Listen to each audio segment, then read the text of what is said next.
नमस्कार दोस्तों, आप सभी का आपके अपने चैनल बयान ट्यूटर्स पे मैं मनीष प्याल फिर से एक बार स्वागत करता हूं। साथियों, आज का जो हमारा वीडियो लेक्चर है वो क्लास 10th की चैप्टर 2 फेडरलिज्म का वीडियो नंबर पार्ट नंबर 6 है। Part 5 how is federalism practice हम लोगों ने पढ़ा था, उसमें मैंने आपको लिंग्विस्टिक स्टेट तक पढ़ा दिया था और कहा था कि लैंग्वेज पॉलिसी और सेंटर स्टेट रिलेशंस में आपको नेक्स्ट वीडियो पार्ट 6 में पढ़ाऊंगा। वही आज आप लोगों के लिए लेकर आया हूं। जिस भी मेरे सब्सक्राइबर ने, मेरे व्यूअर ने, मेरे डियर स्टूडेंट्स ने वीडियो नहीं देखा हो पार्ट 5, प्लीज वो पहले देखे, तभी आज पार्ट 6 समझ में आएगा। नहीं तो फिर आप कहेंगे सर हमें पार्ट 6 समझ भी नहीं आया। तो पहले आप पार्ट 5 आपको देखना ही पड़ेगा। और जिस तरीके से मैं एक मोटो लेके एम लेके चल रहा हूं, मैंने शुरुआत से कहा कि बोरिंग टू इंटरेस्टिंग मोड ही मेरा मोटो है। आप लोगों की सोशल स्टडीज को लेकर जो एटीट्यूड है, जो आपका नजरिया है कि सोशल स्टडीज सब्जेक्ट ही बोरिंग है, उसको बोरिंग से इंटरेस्टिंग मोड पे ले जाने के लिए मैं मनीष प्याल इस चैनल को लेकर आया हूं साथियों। तो आज हमारा वीडियो नंबर पार्ट नंबर 6 है। तो और एक बात मैंने पहले के वीडियोस में भी कही, जिन भी स्टूडेंट्स को मेरे नोट्स चाहिए हैंड रिटन, प्लीज आप कमेंट बॉक्स में एटलीस्ट 50 स्टूडेंट्स कमेंट्स करें कि यस सर हमें नोट्स चाहिए, फिर मैं आपको टेलीग्राम पे अवेलेबल करा दूंगा फ्री ऑफ कॉस्ट। और आप हमारा टेलीग्राम इंस्टाग्राम चैनल भी ज्वाइन करें, लाइक करें, शेयर करें, सब्सक्राइब करें और कमेंट जरूर करें और हमें बताएं कि आपको हमारे वीडियो लेक्चर कैसे लग रहे हैं, जिससे कि हमारा उत्साहवर्धन हो और हम और भी तेजी से और भी एंथुसियाज्म के साथ, एनर्जी के साथ काम करें। और आज का वीडियो आप सभी के प्यार और दुआ के साथ मैं मनीष प्याल शुरू करता हूं। तो लास्ट वीडियो में हमने लिंग्विस्टिक स्टेट तक जान लिया था कि लिंग्विस्टिक स्टेट क्या होता है और उसका फेडरलिज्म को प्रैक्टिस करने में क्या रोल है। और आज हम लोग जानेंगे सबसे पहले लैंग्वेज पॉलिसी के लिए कि लैंग्वेज पॉलिसी होती क्या है और उसका क्या इफेक्ट फेडरलिज्म पे पड़ता है। देखते हैं। आइए दोस्तों, लैंग्वेज पॉलिसी आज टॉपिक है how is federalism practised, part 6। Part 5 को कंटिन्यू कर रहे हैं हम लोग। ओके, तो लैंग्वेज पॉलिसी, लैंग्वेज पॉलिसी होती क्या है। सबसे पहली बात कि लैंग्वेज पॉलिसी है क्या। लैंग्वेज पॉलिसी आपने बहुत सी बार सुना होगा ऑफिशियल लैंग्वेज वर्ड, ठीक है। जैसे हम लोगों ने क्या था फर्स्ट चैप्टर में जब वीडियो बनाए थे तो सिन्हाला ने क्या अपनी ऑफिशियल लैंग्वेज, श्रीलंका ने अपनी ऑफिशियल लैंग्वेज क्या रखी थी, सिन्हाला रखी थी। तो ऑफिशियल लैंग्वेज का मतलब क्या होता है। ऑफिशियल लैंग्वेज का मतलब होता है स्टूडेंट्स कि उसमें कंट्री के ऑलमोस्ट सारे काम होंगे, चाहे गवर्नमेंट के काम हो, डॉक्यूमेंट्स बनेंगे वो उसी लैंग्वेज में बनेंगे। ओके, अगर एजुकेशन दी जा रही है वो उस लैंग्वेज में दी जाएगी। अगर आप गवर्नमेंट जॉब का एग्जाम देते हैं तो वो भी उसी लैंग्वेज में दिया जाएगा। तो ऑफिशियल लैंग्वेज में जितने भी ऑफिशियल वर्क है, जो ऑफिस से रिलेटेड वर्क है, वो सारे काम क्या होते हैं, उसी लैंग्वेज में होते हैं। उसी को हम लोग कहते हैं ऑफिशियल लैंग्वेज। और इस ऑफिशियल लैंग्वेज को अपनाने के पीछे कुछ ना कुछ कोई रीजंस होते हैं, कोई ना कोई कारण होता है, क्या थॉट प्रोसेस होता है और जो सोच होती है उसी सोच को, उसी रीजन को हम लोग क्या कहते हैं, लैंग्वेज पॉलिसी कहते हैं। कि साहब इस कारण हमने क्या है, इस लैंग्वेज को क्या अपनाया है, ऑफिशियल अपनाया है। सिन्हाला अपनाई गई वहां पे, क्यों, क्योंकि मेजोरिटेरियनिज्म के कारण। तो लैंग्वेज पॉलिसी क्या थी, मेजोरिटेरियनिज्म, और ऑफिशियल लैंग्वेज क्या थी, सिन्हाला। तो इसलिए आपको समझना होगा लैंग्वेज पॉलिसी और ऑफिशियल लैंग्वेज में थोड़ा सा डिफरेंस है, पर लैंग्वेज पॉलिसी ही बेस क्रिएट करती है ऑफिशियल लैंग्वेज के लिए। Okay, next point, our constitution not declare any language as official. Very important, our constitution not declare, हमारे संविधान ने किसी भी भाषा को ऑफिशियल लैंग्वेज नहीं कहा है। तो फिर अब आप पूछोगे सर ऑफिशियल लैंग्वेज ही नहीं बताया, तो फिर हम काम किस में चलता है, हमारा कैसे चलता है। तो अभी आप आगे बने रहिए ना, मैं हूं ना आपके साथ। Our constitution not declare any language as official, हमारे संविधान ने किसी भी भाषा को ऑफिशियल लैंग्वेज नहीं बताया। But very important, but Hindi identified as official language, पर हिंदी को आइडेंटिफाई किया जाता है कि हिंदी हमारी क्या है, ऑफिशियल लैंग्वेज है नहीं, ध्यान रखिएगा, हिंदी हमारी ऑफिशियल लैंग्वेज है नहीं, पर आइडेंटिफाई किया जाता है कि हिंदी हमारी ऑफिशियल लैंग्वेज है। क्यों, क्योंकि संविधान ने तो हमारे किसी भी भाषा को ऑफिशियल बताया ही नहीं है, पर हिंदी को माना जाता है। क्यों माना जाता है, क्योंकि देखो एक तो नॉर्दर्न इंडिया में जो काफी बड़े स्टेट्स हैं, उनकी जो बोलने की आबादी है वो हिंदी ज्यादा है, तो इसलिए हिंदी को क्या लोग मानते हैं कि हिंदी इंडिया की क्या है, ऑफिशियल लैंग्वेज है, बट है। अब ऑफिशियल लैंग्वेज नहीं है तो फिर क्या सोर्स है, 22 लैंग्वेजेस, 22 लैंग्वेजेस, कितनी, 22 लैंग्वेजेस रिकॉग्नाइज्ड, ठीक है। रिकॉग्नाइज्ड मतलब मान्यता देना, उनको अप्रूव करना, रिकॉग्नाइज्ड एज शेड्यूल्ड लैंग्वेज। देखो अब शेड्यूल्ड लैंग्वेज क्या होता है, शेड्यूल्ड लैंग्वेज को आप ऑफिशियल लैंग्वेज की तरह ही देख सकते हो। ओके, ये कॉन्स्टिट्यूशनल वर्ड है, शेड्यूल्ड लैंग्वेज बाय कॉन्स्टिट्यूशन। हमारे संविधान में 22 भाषाओं को क्या है, शेड्यूल्ड लैंग्वेज बनाया गया है। अब वो 22 भाषाओं में क्या है कि उन भाषाओं में आप अपने ऑफिशियल वर्क भी कर सकते हो, एजुकेशन भी दे सकते हो, आप गवर्नमेंट के एग्जाम्स भी करा सकते हो, मतलब एक में नहीं 22 में कराओ। ये कॉन्स्टिट्यूशन की डाइवर्सिटी की इज्जत है। मेरा आपको फेडरलिज्म में क्या होता है, रेस्पेक्ट फॉर डाइवर्सिटी, डाइवर्सिटी की इज्जत होनी चाहिए। अगर हम लोग सिर्फ और सिर्फ हिंदी को बोल देते कि हिंदी ही ऑफिशियल लैंग्वेज होगी, तो हमारे हिंदी तो सिर्फ 40% लोग बोलते हैं, 60% जो अलग अलग भाषाएं बोलते हैं उनका क्या। तो हमने छोटी से छोटी अगर कोई भाषा बोलने वाले लोग हैं उनको भी शेड्यूल लैंग्वेज में रख के उनको इज्जत दिए कि नहीं साहब आप अपनी उसमें भी काम कर सकते हैं। ओके, तो ये क्या हो गया, 22 लैंग्वेजेस को रिकॉग्नाइज कर।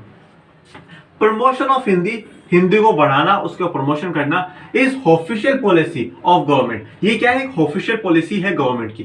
Promotion of Hindi is official policy of government, but very important, but it not mean to impose it, but it not mean to impose it. पर इसका मतलब ये नहीं कि वो इम्पोज कर दे। मतलब देखो आप क्या होता है, प्रमोशन, सरकार मानती है कि भाई हिंदी को क्या है, प्रमोट करना चाहिए। क्यों? क्योंकि थोड़ा उसका हिस्टोरिकल बैकग्राउंड भी है, ठीक है, और ज्यादा जो पॉपुलेशन है वो हिंदी बोलते हैं, 40% अप्रोक्सीमेट हिंदी बोलते हैं, और बाकी जो 60% वो अलग अलग भाषाएं बोलते हैं। तो सरकार का मानना है एक भाषा हमारे देश में होनी चाहिए। बट क्या है कि बट वो इम्पोज नहीं कर रही, वो समझाने की कोशिश कर रही है हिंदी भी अच्छी भाषा है, हिंदी को मैं एक ऑफिशियल लैंग्वेज मानना चाहिए।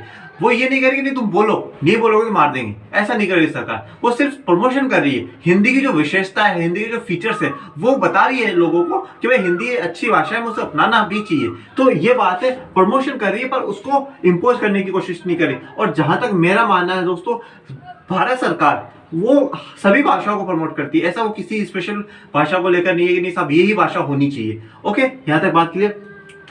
1965 के बाद इंग्लिश को क्या है, बैन करने की बात थी, इंग्लिश को ऑफिशियल वर्क में बंद कर दिया जाए। बट मैं आपको बताऊं, इंडिया में नॉर्थ इंडिया है, ठीक है, जो नॉर्थ इंडिया है वहां पे कोई प्रॉब्लम नहीं है, वहां पे लोग हिंदी में इजीली काम कर लेते हैं। मोस्ट ऑफ द जो पॉपुलेशन है वो हिंदी जानती है और हिंदी में इजीली काम कर लेती है। पर जैसे जैसे आप सदर्न इंडिया में जाओगे, ओके, आप सदर्न इंडिया में जब जाने लगोगे, साउथ में जाने लगोगे, तो वहां पे लोग हिंदी बिल्कुल ना के बराबर जानते हैं। वो दो भाषाएं जानते हैं, या तो वो इंग्लिश जानते हैं या अपनी जो रीजनल लैंग्वेज है, या अपनी जो रीजनल लैंग्वेज है वो जानते हैं। ओके स्टूडेंट्स, तो या तो इंग्लिश जानते हैं, रीजनल लैंग्वेज जानते हैं। अब जो सेंट्रल लेवल का वर्क है वो तो रीजनल लैंग्वेज में हो नहीं सकता, तो इसलिए वो क्या है, इंग्लिश को प्रेफर करते हैं। और जब इंग्लिश को बंद करने की बात आई तो क्या हुआ, उन्होंने विरोध करा, प्रोटेस्ट करा और कहा कि इंग्लिश को बंद नहीं होने देना चाहिए, क्योंकि हम लोगों को हिंदी आती नहीं है, रीजनल लैंग्वेज में करेंगे तो वो एक्सेप्टेबल नहीं होगा, तो इसलिए क्या इंग्लिश में ही चलने दो। तो फिर सरकार ने बोला ठीक है, इंग्लिश को भी कंटिन्यू रखो, ये डाइवर्सिटी की इज्जत है। सरकार ने इंग्लिश को बंद नहीं करा, डाइवर्सिटी की इज्जत रखा, स्पिरिट ऑफ फेडरलिज्म रखा, क्योंकि स्टेट गवर्नमेंट डिमांड कर रही है कि वहां के लोग नहीं चाहते हैं, तो सेंट्रल गवर्नमेंट ने माना और इंग्लिश को रखा। ओके स्टूडेंट्स, अब ये इतना बड़ा लैंग्वेज पॉलिसी का ऐसा ऑफिशियल नहीं अपनाई, 22 को शेड्यूल करा है, ठीक है, इंपोज नहीं कर रहे हैं, हम इंग्लिश को भी कंटिन्यू रख रहे हैं। तो इससे हुआ क्या सर, कंक्लूजन क्या, अवॉइड कॉन्फ्लिक्ट्स, सबसे इंपोर्टेंट अवॉइड कॉन्फ्लिक्ट्स है, देश की यूनिटी बनी रही, पीसफुली कंट्री गवर्न हो रहा है, चल रहा है, तो ये सबसे इंपॉर्टेंट बात है। नहीं तो श्रीलंका में क्या होता, सिन्हाला लैंग्वेज अपनाई, क्या हुआ, दंगे हुए, पार्टीशन की बात हुई, तो वो चीज गलत थी ना। तो ये क्या हुआ, यहाँ कॉन्फ्लिक्ट्स हम लोगों ने अवॉइड कर दी, जो कि सबसे बेस्ट आइडिया और सबसे बेस्ट तरीका है।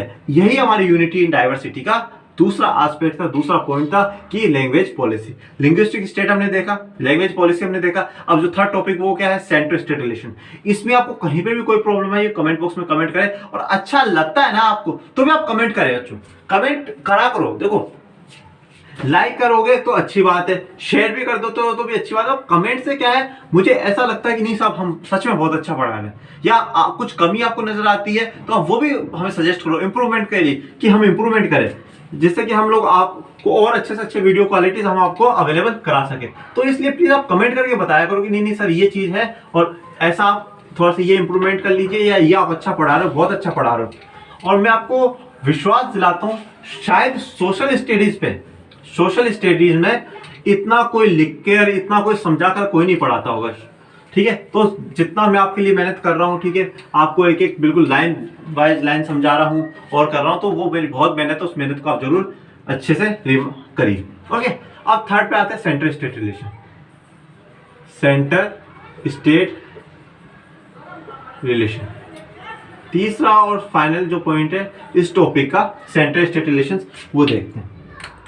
देखो अब क्या है, हम जानते हैं फेडरलिज्म का मतलब ही क्या होता है, सेंटर में सेंट्रल गवर्नमेंट और स्टेट में स्टेट गवर्नमेंट।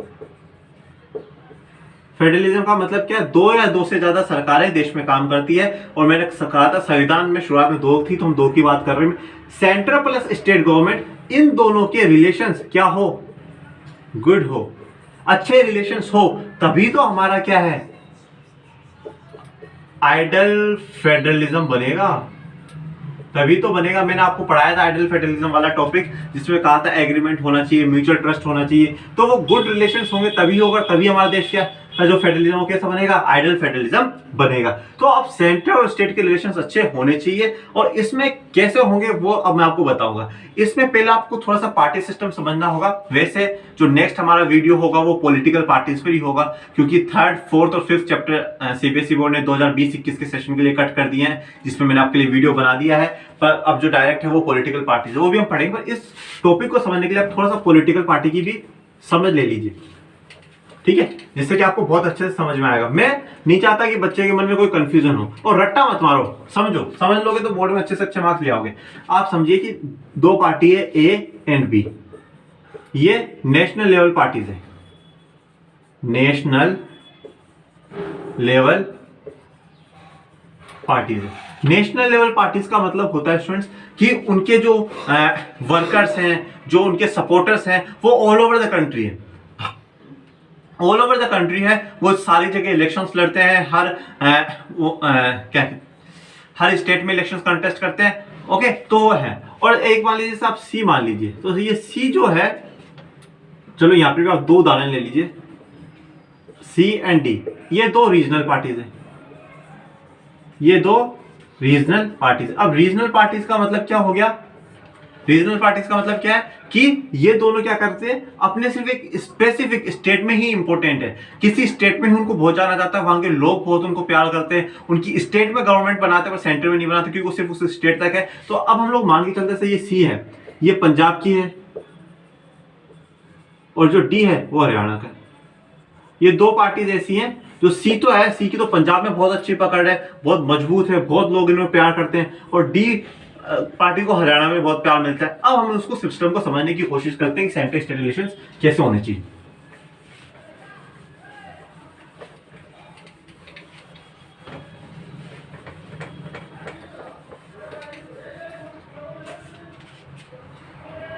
देखिए, सबसे पहले हम लोग मानते हैं कि सेंट्रल गवर्नमेंट में जो सरकार है वो किसकी है, ए पार्टी की। किसकी है, ए पार्टी की सरकार है। और स्टेट गवर्नमेंट, किसी भी स्टेट में आप मान लीजिए, कोई दिक्कत वाली बात नहीं है, स्टेट गवर्नमेंट में बी पार्टी की सरकार। किसकी सरकार है, बी पार्टी की सरकार। ये दोनों क्या है, नेशनल लेवल पार्टी थी। अब जब सेंटर में ए की है और स्टेट गवर्नमेंट में बी की है, तो ये जो पार्टी है क्या करती है, undermine the power of state government. ये बहुत important, undermines the power of state government. जो स्टेट गवर्नमेंट के जो पावर्स होते हैं उनको क्या है, अंडरमाइन करने की कोशिश करती है, उन पावर्स को दबाने की कोशिश करती है। क्यों करती है, देखो मेरी बात सुनो।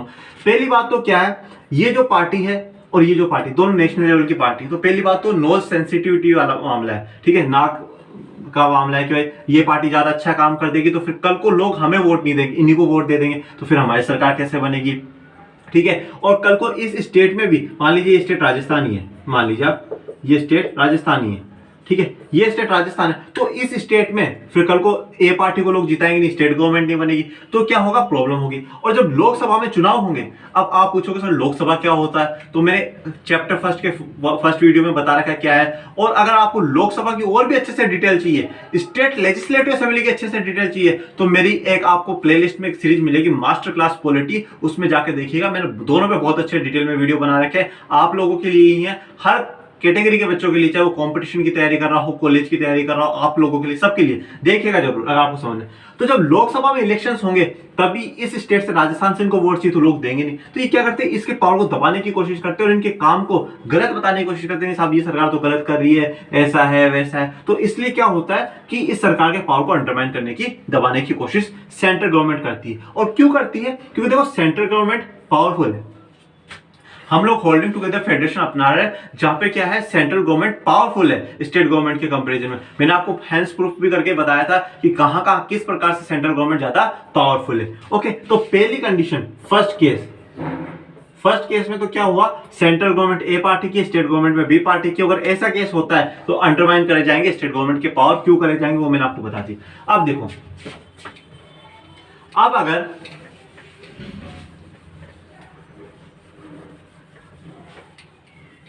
अगर सेकंड केस देख लेते हैं, सेकंड केस क्या है, अगर सेंट्रल गवर्नमेंट में भी ए पार्टी है, स्टेट गवर्नमेंट में भी ए पार्टी है, मान लीजिए वापस से राजस्थानी है, राजस्थानी ही है, ठीक है, इस सेंट्रल गवर्नमेंट में भी ए पार्टी की सरकार, स्टेट गवर्नमेंट में भी ए पार्टी की सरकार, तो फिर क्या होता है, they not perform their autonomous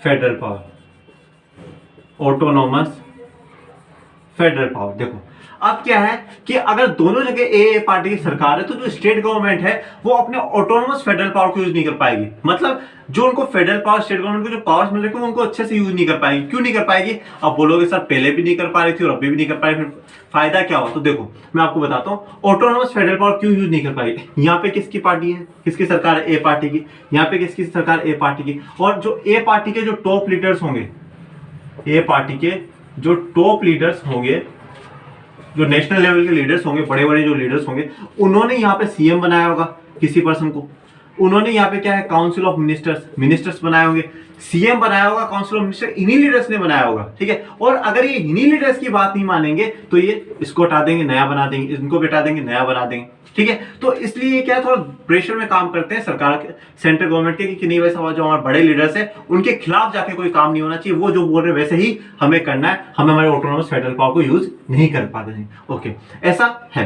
but मेरा इंडिविजुअली मानना होता है कि अगर दोनों जगह सेंट्रल और स्टेट में अगर दोनों सेम पार्टी रूल कर रही है, रूलिंग पार्टीज है, तो क्या होता है कि ज्यादा बेनिफिशियल होता है। क्यों? क्योंकि अगर इनको फंड चाहिए, एक्स्ट्रा फंड चाहिए, तो ये सेंट्रल गवर्नमेंट इजीली प्रोवाइड करा देता है, क्योंकि उन्हीं की पार्टी है। कल को वोट मांगने उसी स्टेट में भी आएंगे, इन्हीं की स्टेट की गवर्नमेंट डेवलपमेंट करेगी वहां पर, तो अच्छा लगेगा, ठीक है। और कोई दूसरी एड या हेल्प चाहिए तो भी उनको ज्यादा इजीली बेनिफिट होगा। तो वो एक अलग अपना एटीट्यूड, इंडिविजुअल व्यू है। ओके, अब थर्ड कंडीशन आते हैं। थर्ड कंडीशन देखते हैं।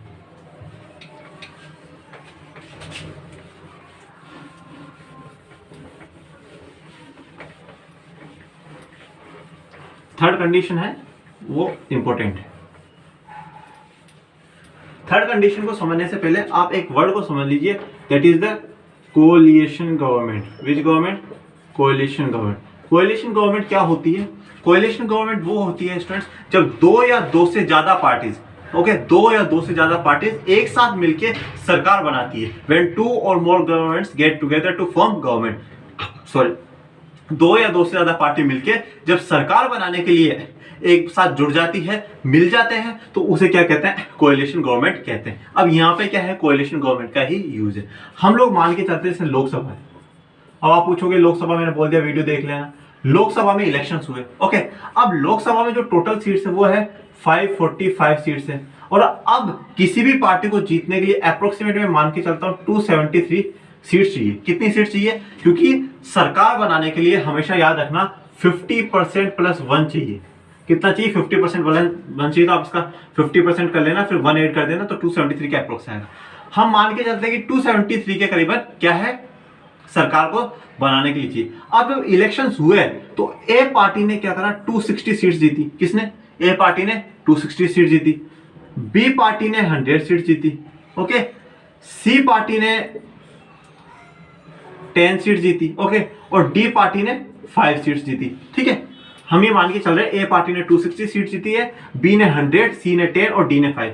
पर अब सबसे पहले सरकार बनाने का मौका किसको मिलेगा? ए पार्टी को, क्योंकि सबसे ज्यादा सीटें इनके पास है। पर अभी भी कम है। कितनी कम है? 13 सीट्स अभी भी कम है गवर्नमेंट बनाने से। तो ये क्या करेंगे? इनसे तो मांगेंगे नहीं, क्योंकि ये तो नेशनल लेवल पार्टी है, दोनों बराबर की टक्कर के है, ठीक है। इनसे तो मांग नहीं सकते, ओके। अब ये जाएंगे इनके पास। ये पंजाब की पार्टी है, क्योंकि लोकसभा इलेक्शन पूरे देश में होते हैं, तो पंजाब में होंगे, तो पंजाब के लोगों ने तो बोला लोकसभा में भी हम तो सी को ही जिताएंगे। ये हरियाणा के लोग हैं, ये हरियाणा की पार्टी, तो हरियाणा के लोगों ने बोला नहीं नहीं साहब, चाहे लोकसभा हो चाहे हरियाणा हो, कहीं पर भी हो, हम तो डी को ही जिता के भेजेंगे, डी के लोगों को जिता के भेजेंगे। तो अब क्या करेंगे? ये जो नेशनल लेवल पार्टी ए है ना, ये इनके पास आएंगी, पंजाब के सी पार्टी के पास आएंगी और बोलेंगी ये जो आपकी 10 सीटें ना वो हमें दे दो और हमारे साथ मिल जाओ। हमारी कितनी है? 260 तो है, 10 आप दे दो, 270। बोला ठीक है भाई ले लो। अभी मैं बताऊंगा ये क्यों देंगे। फिर डी के पास जाएंगे, बोला जो आपकी 5 सीटें ना वो भी हमें दे दो। बोले ठीक है ले लो भाई, ये 275। अब कितने हो गए? 275 चाहिए, कितने? 273। जीत गए, बना ली सरकार। अब सरकार अकेले की नहीं है। अब सरकार सिर्फ सेंट्रल गवर्नमेंट ए की नहीं है, सेंट्रल गवर्नमेंट ए प्लस सी प्लस डी, 3 पार्टियों से मिलकर ये सरकार बनी है। तो ऐसी सरकार को हम लोग कहते हैं कोएलिशन गवर्नमेंट। अब सवाल आएगा कि सर ए ने तो अपनी सरकार बना ली, मजे हो गए उसके, तो सी और डी को क्या मिला? सी डी को देखो, अगर ये सीटें लेंगे ना तो उनको मिनिस्टर्स भी बनाएंगे। ये जो ए पार्टी के जो नेशनल लेवल के लीडर्स हैं, बड़े बड़े लीडर्स हैं, वो बोलेंगे भाई आप हमें 10 सीटें दे दो, हम आपके 2 मिनिस्टर्स बना देंगे। ठीक है, आपके 2 मिनिस्टर बना देंगे। और जिस दिन भी पंजाब में इलेक्शंस होंगे, आपकी वहां पे स्टेट गवर्नमेंट बनवाने में हम हेल्प करेंगे, आपको फंड देने में हेल्प करेंगे, और आपका जो सीएम बनेगा उसको हम लोग पूरी तरीके से सपोर्ट करेंगे। ठीक है, डी को भी ये बात बोलेंगे तुमने 5 सीटें दी, 1 मिनिस्टर बना देंगे, और जिस दिन भी हरियाणा में इलेक्शन होंगे हम आपको सपोर्ट करेंगे। ठीक है, आपको फंड दे देंगे। ठीक है, आपकी अगर गवर्नमेंट बनती है हरियाणा में तो पूरा सपोर्ट करेंगे। तो ऐसे करके क्या एक एग्रीमेंट सा हो जाता है, क्या हो जाता है, एक एग्रीमेंट हो जाता है। तो उससे क्या है, ऐसी सरकार बन जाती है। बट क्या होता है स्टूडेंट्स, ये सरकार बन गई, कोएलिशन गवर्नमेंट का एक सबसे बड़ा नुकसान ये है कि अगर ये लोग वापस हट गए तो क्या हो जाता है, वो सरकार गिर जाती है। फिर उनको अगर कोई पार्टी दूसरी मदद कर दे और इस आंकड़े को टच कर लेती है, जादुई आंकड़ा बोलते हैं इसको, तो अगर इसको टच कर लेती है तो ठीक है, नहीं तो सरकार गिर गई और फिर वापस इलेक्शंस होने की नौबत आ जाती है। ठीक है स्टूडेंट्स, तो सेंट्रल और स्टेट में रिलेशंस होना भी बहुत ज्यादा जरूरी है। नहीं होंगे तो फेडरलिज्म की स्पिरिट हमें नजर नहीं आएगी, डाइवर्सिटी की रेस्पेक्ट हमें नजर नहीं आएगी स्टूडेंट्स। तो ये क्या था हमारा हाउ इज फेडरलिज्म जो प्रैक्टिस्ड है, ये वाला वीडियो हमारा कंप्लीट हो गया। अब नेक्स्ट वीडियो से हम लोग बढ़ेंगे डिसेंट्रलाइजेशन की ओर, वेरी इंपॉर्टेंट टॉपिक। अब जो चर्चा होगी आगे आने वाले 2 वीडियो में सिर्फ और सिर्फ लोकल गवर्नमेंट की होगी। सेंट्रल गवर्नमेंट स्टेट गवर्नमेंट की हमें जितनी चर्चा करनी थी हमने 6 वीडियोस में कर ली है, अब आगे नहीं करेंगे। हम चर्चा सिर्फ और सिर्फ अब लोकल गवर्नमेंट की ही करेंगे आने वाले 2 वीडियोस में। मैंने हर वीडियो में बोला लोकल गवर्नमेंट की बाद में बात करेंगे, बाद में बात करेंगे, तो बाद में वो आपके आखिरी 2 वीडियो स्टूडेंट्स। ओके, तो आप ज्यादा से ज्यादा लाइक करें, शेयर करें, सब्सक्राइब करें। दोस्तों मैं हाथ जोड़ के आपसे निवेदन करता हूं कि आप कमेंट करके हमें हमारा उत्साहवर्धन करें, हमें बताएं आपको हमारा चैनल कैसा लग रहा है। टेलीग्राम से जुड़े, इंस्टाग्राम से जुड़े, स्वस्थ रहें, अच्छे रहें। तब तक के लिए जय हिंद, जय भारत मेरे साथी।